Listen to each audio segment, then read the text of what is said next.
एक खास मुद्दे पे बिल्कुल बात ऐसा करना ही चाहता है। हूं जिसका हिंदुस्तान की राष्ट्र सुरक्षा से सीधा और गहरा संबंध है। ये बहुत ही इंपॉर्टेंट बात है और वो ये है कि जी, जब भी जी। जंग होती है, किसी भी लेवल की जंग होती है, पॉलिटिकल लीडरशिप और मिलिट्री लीडरशिप की जो ज़िम्मेदारी होती है वो अलग होती है और वो हाँ तय जी। है। पॉलिटिकल लीडरशिप की ज़िम्मेदारी होती है मिलिट्री को बताना कि देखिए, हम जी। आपसे ये चाहते हैं, आप ये काम करिए। वो काम समझने के बाद मिलिट्री लीडरशिप की ज़िम्मेदारी ये होती हाँ है, जी, हाँ जी। तय करना कि हम उसको कैसे करेंगे और कैसे हम कामयाबी हासिल करेंगे। ये 2 बिल्कुल। अलग-अलग काम हैं। अगर पॉलिटिकल लीडरशिप मिलिट्री को ये बताना शुरू कर दे कि आप किस तरीके से लड़ाई लड़ेंगे, आपका प्लान क्या जी, होना जी। चाहिए, तो उससे एक तो जो जवान होते हैं फौज के, उनका मनोबल गिरता है। दूसरा, क्योंकि वो हाँ सब जी। जानते हैं क्या हो रहा है। और दूसरी बात यह है कि जो राष्ट्र सुरक्षा है, उसको बहुत भारी जी। नुकसान हो सकता है और हुआ है, इस बात का इतिहास गवाह है। मिसाल के तौर पर जो हाँ दूसरा जी। महायुद्ध हुआ था, उसमें हम सब जानते हैं कि जो एडोल्फ हिटलर थे जर्मनी के, उन्होंने अपनी फौज को बताना शुरू कर दिया बिल्कुल कि ऐसा ही है। आपकी लड़ाई आप कैसे लड़ेंगे और नतीजा क्या हुआ, कितनी भारी शिकस्त उठानी पड़ी जी, जर्मन बिल्कुल। मिलिट्री को, वो हम सब जानते हैं। बिल्कुल मान के ऐसा ही है। चलिए अगर एडोल्फ हिटलर ने इंटरफेयर नहीं किया होता और जर्मन मिलिट्री ने खुद तय किया होता हम कैसे लड़ाई लड़ेंगे, तो हो सकता है जी, कि जो जी। नतीजा है जो दूसरे महायुद्ध का, वो कुछ अलग ही होता। अब दूसरी तरफ की मिसाल देखिए हिंदुस्तान हाँ में। जी। 71 की लड़ाई लड़ी गई, एक बहुत बड़ी कामयाबी हासिल हुई, एक नया मुल्क बांग्लादेश बनाया गया। ये इसलिए हो पाया क्योंकि प्रधानमंत्री इंदिरा गांधी, उन्होंने आर्मी चीफ जनरल हाँ जी, हाँ जी। मानेकशॉ को बुलाया, उनको बताया, देखिए मैं ये चाहती हूं, आप ये करिए। बिल्कुल। आर्मी चीफ ने वो समझने के बाद तय किया उनको कितना वक्त चाहिए, कितनी उनको तैयारी चाहिए और उनका प्लान क्या होगा। जी, इसमें जी। प्राइम मिनिस्टर का कोई भी रोल नहीं था। होता क्या था कि जब तक जंग चली है 71 की, हर हाँ सुबह जी। आर्मी चीफ जाते थे प्रधानमंत्री के दफ्तर में और उनको बता देते थे कि पिछले 24 घंटे में जी। रणभूमि पर, बैटलफील्ड में क्या क्या हुआ है। बस, ना प्रधानमंत्री कोई जुमलेबाजी करती हाँ थी जी, और हाँ ना जी। आर्मी चीफ कोई जुमलेबाजी करते थे। बल्कि मैं तो ये कहूंगा कि जो मिलिट्री लीडर होते हैं, उनको तो कभी जुमलेबाजी में पढ़ना बिल्कुल ही नहीं ऐसा ही चाहिए, है। क्योंकि वो बहुत नुकसानदायक चीज है। कारण उसका यह है कि जो आम नागरिक होता जी, है देश बिल्कुल। का, वो जो मिलिट्री बिल्कुल के ऐसा लीडर ही है। होते हैं, उनकी बात को जंग के ऊपर बहुत सीरियसली, उसको बहुत अहमियत देता है। जहां तक पॉलिटिकल लीडर का ताल्लुक जी, होता है, जी। वो सोचता है अरे ये तो लीडर है, जुमलेबाजी कर रहा है तो करता ही रहेगा, इसको सब्जेक्ट आता भी नहीं है। तो ये हाँ बहुत जी। ज़रूरी बात है।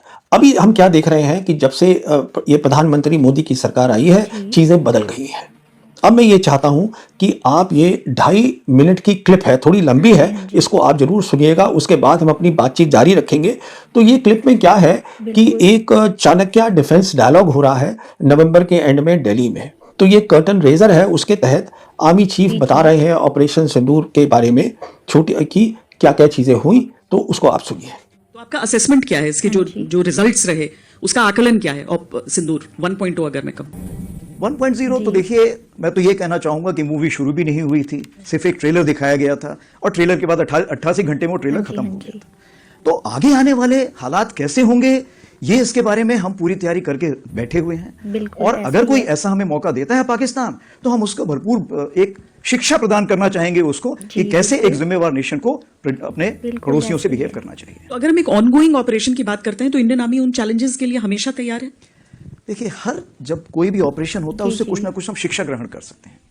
तो इस ऑपरेशन में भी हमने कुछ शिक्षा ग्रहण की। जैसे सबसे पहले तो हमने ये लेसन प्राप्त किया कि हाँ इसमें जी। सबसे पहले चीज ये है कि जो डिसीजन मेकिंग है या जो आपने निर्णय लेना है उसके लिए समय बहुत जी। कम है और निर्णय आपको हर लेवल पे लेना पड़ेगा। क्या आप यहां पे निर्णय लें और फिर नीचे पास करें? हाँ नहीं हो जी, हाँ सकता। जी। तो हर लेवल पे, हर स्तर पे लोगों को समय के हिसाब से तैयारी करनी पड़ेगी और एक्शन बिल्कुल। लेने पड़ेंगे, कार्रवाई करनी पड़ेगी। दूसरी चीज जो इंटीग्रेशन बोलते हैं, इंटीग्रेशन का ये मतलब है कि चाहे आर्मी, नेवी, जी, एयरफोर्स, जी। सीएपीएफ, साइबर, स्पेस, कोई भी हो, उसका इंटीग्रेशन हम जितना जल्दी करेंगे उतना हम इस लड़ाई को बड़े साजे ढंग से लड़ सकेंगे। क्योंकि हाँ जी। आज की लड़ाई जो है वो मल्टी डोमेन है।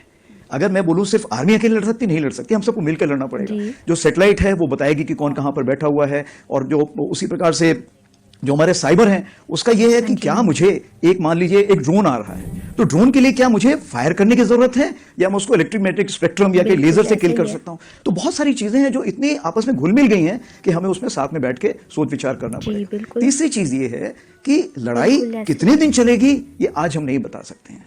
हमने तो लड़ाई तकरीबन मान लीजिए 88 घंटे में की, कल कोई 4 महीने भी चल सकती है, 4 साल चल सकती है। जी, इस चीज को मद्देनजर रखते हुए क्या हमारे पास साजो सामान है उस लड़ाई को लड़ने के लिए? क्या उसके लिए शस्त्र हैं?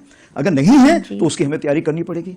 हमें यह देखना पड़ेगा कि हमें 4 साल की लड़ाई तक के लिए भी तैयारी करके जी तो अब चलिए, इसमें 4 बातें उठाई गई हैं, आर्मी चीफ ने उठाई हैं, तो मैं उसमें थोड़ी सी चर्चा करना चाहूंगा। हाँ जी हाँ जी पहली बात उन्होंने ये कही है कि जो ऑपरेशन सिंदूर था, जो हम जानते हैं 88 घंटे चला, तकरीबन 4 दिन चला, वो कहते हैं ये तो ट्रेलर था, किसी फिल्म का ट्रेलर था।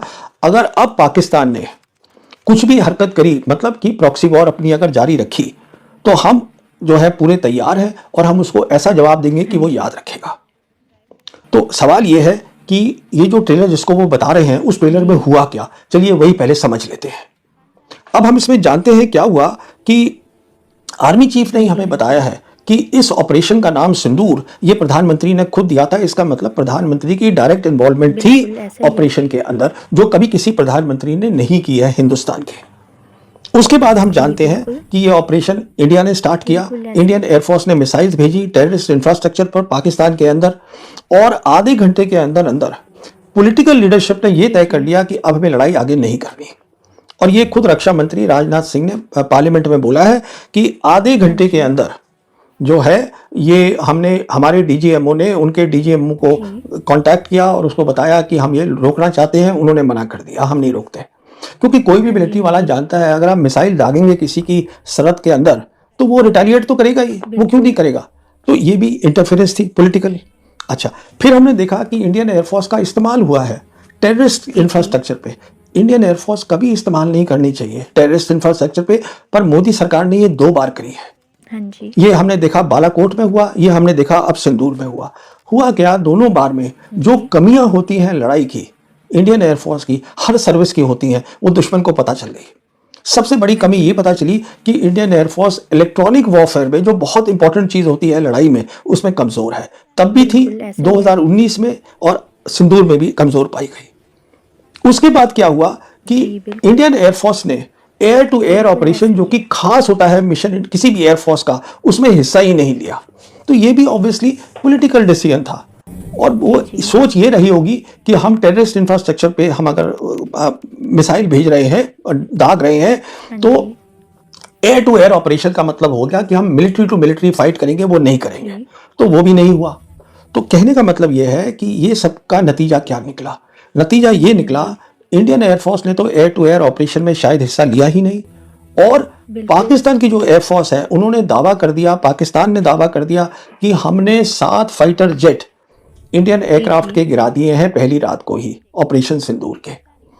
और उन्होंने कुछ दिनों के बाद 4 रफेल, जिसका उन्होंने दावा किया हमने गिराए, उन्होंने उसकी सबूत भी दे दिया। और फिर हमने देखा प्रेसिडेंट ट्रंप जो थे वो हर जगह जाके बोल रहे थे, 50 बार से ऊपर बोला कि मैंने सीज फायर कराया हिंदुस्तान पाकिस्तान के बीच में, और 7 फाइटर जेट्स की बात करते रहे।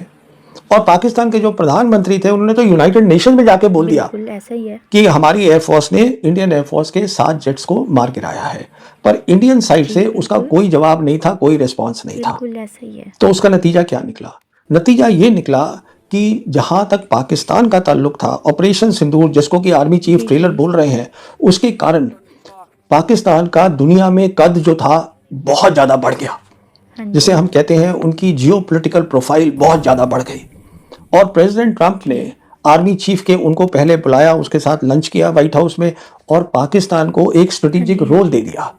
मतलब स्ट्रेटेजिक रोल होता है अहम रोल, मिडिल ईस्ट के अंदर उसको रोल दे दिया गया। उसके बाद हमने क्या देखा कि अजरबैजान जो है, अजरबैजान, क्योंकि जो नतीजा देखा गया लड़ाई का, जो एयरफोर्स पाकिस्तान एयरफोर्स ने दिखाया करके, उसके बेसिस के ऊपर अब अजरबैजान जो है वो 40 JF-17 एयरक्राफ्ट फाइटर्स ब्लॉक 3 जो कि पाकिस्तान बना रहा है चीन की मदद से पाकिस्तान के अंदर, वो उससे अब खरीदेंगे, ये तय हुआ है। हाँ जी अगर वो खरीद रहे हैं, जो खरीद रहे हैं, इसका मतलब ये हुआ कि पाकिस्तान एयरफोर्स के जो लोग हैं वो उनको ट्रेनिंग में भी मदद करेंगे। तो पाकिस्तान एयरफोर्स जो है उनके वैसे भी अजरबैजान से रिश्ते बहुत अच्छे हैं। साथ साथ देखिए क्या हो रहा है, जी, एक नई चीज हो रही है जो ट्रंप एडमिनिस्ट्रेशन कर रही है, सरकार कर रही है, वो ये है एक मिडिल कॉरिडोर बनाया जा रहा है। वो मिडिल कॉरिडोर जो है वो कजाकिस्तान से शुरू होगा, फिर कैस्पियन सी जो है उसको क्रॉस करते हुए अजरबैजान आएगा, अजरबैजान से टर्की जाएगा और टर्की से यूरोप जाएगा। ये एक मिडिल कॉरिडोर बनाया जा रहा है जिससे कि ट्रेड और मिनरल्स जो है वो यहाँ से जाएंगे। और ये मेरी जो सोच है वो ये है, ये एक खास काम जो है वो दिया गया है जो अभी नए आ रहे हैं अमेरिका के राजदूत हिंदुस्तान में, सर्गियो गौर उनको, क्योंकि सर्गियो गौर को जिम्मेदारी है, एक तो वो एम्बेसडर होंगे हिंदुस्तान में अमेरिका के, साथ साथ वो स्पेशल राजदूत होंगे साउथ एशिया के लिए और सेंट्रल एशिया के लिए अमेरिका के। तो ये उनका खास काम होगा, देखना कि मिडिल कॉरिडोर बने और उसमें आप मान के चलिए ये तय है कि पाकिस्तान का रोल होगा, क्योंकि पाकिस्तान अजरबैजान के साथ भी रिश्ते हैं, उनके टर्की के साथ भी रिश्ते हैं, और जैसे मैंने कहा कि उन्होंने JF-17 उनको अब वो बेच रहे हैं तो उनकी फिजिकल प्रेजेंस भी होगी। ये सब कुछ हो रहा है।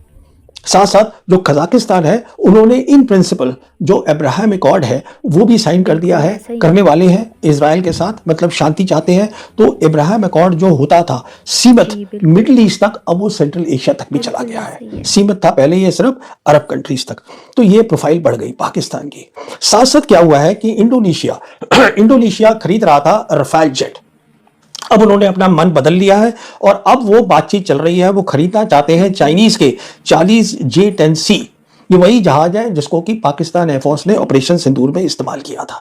तो कहने का मतलब ये है, जो हमारे आर्मी चीफ जिसको बोल रहे हैं ट्रेलर था, देखिए उससे क्या क्या हुआ है। चलिए आगे चलते हैं। उनका दूसरा पॉइंट है जो वो उनसे पूछा गया कि आपने क्या सबक सीखा है, जो सबने सुना होगा। तो लेसन में उन्होंने ये बताया कि एक तो ये सीखा है कि जो डिसीजन मेकिंग है, मतलब जब आप फैसला लेते हैं तो फैसला बहुत जल्दी जल्दी लेना पड़ता है, इसलिए फैसला एक जगह नहीं लिया जा सकता और फिर वो आप नीचे सबको बताएं वो फैसला, इसलिए फैसला हर लेवल पे लेना पड़ेगा अगर आपको ऑपरेशन जल्दी करना है तो, ये बताया। अब देखिए दिक्कत कहाँ आई होगी, सोचने की बात है। अगर आर्मी चीफ ये कह रहे हैं तो ये बहुत सीधी सी बात है कि ऑपरेशन सिंदूर में फैसले जो थे वो टॉप लेवल पे एक जगह